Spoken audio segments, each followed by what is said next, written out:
Olá, meus queridos, tudo bem com vocês? A partir desse momento, nós vamos estar estudando um assunto chamado Passive Voice, a voz passiva, que você já deve ter estudado na língua portuguesa.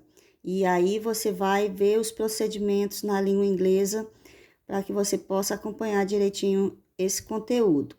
Dentro desse assunto, nós temos vários tempos verbais envolvidos e você precisa conhecer cada um deles. O que seria a voz passiva?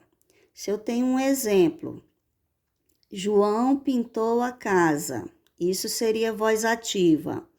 Como ficaria isso na voz passiva? A casa foi pintada por John, né? Então, esse seria a voz passiva e nós vamos aprender todos os procedimentos aí na língua inglesa. O primeiro tempo verbal envolvido é o simple present, o presente simples. Quando eu tenho uma frase, que se encontra no presente simples. Aí, como proceder? Que fórmula eu uso? Que composição? Essa aqui, ó.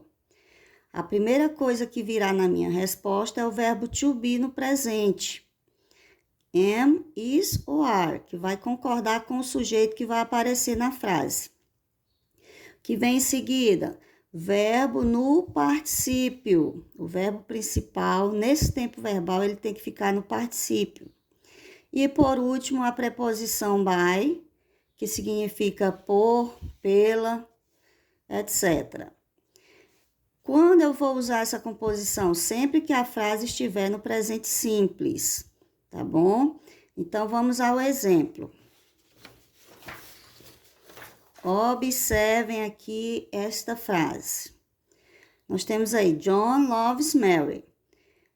Observe o verbo terminado com a letra S, que tempo verbal é esse, que é caracterizado pela letra S, presente simples. Então, o que é que eu faço?